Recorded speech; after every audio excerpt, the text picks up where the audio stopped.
Hello and welcome back to Ask Allison. So today's question is, how much time should I take off around the holidays? I'd like to thank TherapyNotes for sponsoring us. So my short and predictable answer, and we'll go deeper, but is as much as you want. I was across the country from my family when I went into full-time practice for the first time, and we took 2 weeks off at the end of the year to span the 4 states that we needed to visit over the holidays. So I had this built-in buffer of I can't work during the last 2 weeks of the year. And then when we moved back to the Southeast, all of a sudden I could work with clients. So I would schedule around the most important days in our family. And as most of you who have experienced, if you've been in business over the winter holidays, the weeks at the end of the year were replete with cancellations, and my schedule had weird, stupid holes in it. So I often preach the importance of setting up your practice how you want it. And that includes the time you want to be working and not working.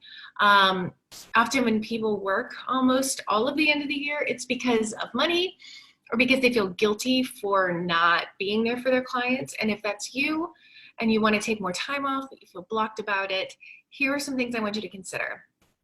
For the financial piece, when you're making revenue goals for each year, I recommend factoring in at least 6 weeks off for the year.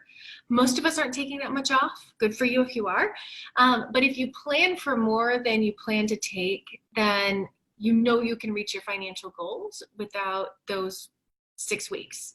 And then it kind of feels like financial permission to take that last week off if you want to. The other reason that people often get blocked is therapist guilt. You have clients who may have a lot going on, who are committed to coming and would show up, but that doesn't necessarily mean that they need to come. So I would ask yourself, if a client can't go without therapy for 1 week, is outpatient an appropriate level of care for them? Or is your attachment to them needing you the issue, and they'd really be just fine? Yes. It's a hard time of year for a lot of people. It might be a hard time of year for you. And just because it's a hard time of year doesn't mean you have to be available. You can resource your clients so that if they are in significant need, they have ways to reach out, ways to be supported. We want them to not need us. That's the goal, right? So this can be a week or so of playing with that, trying it out, seeing how it goes. So if you need help with business boundaries, I would love to help you over at abundanceparty.com. Come on in. If you have questions for Ask Allison, I'd love to answer those. Ask@abundancepracticebuilding.com.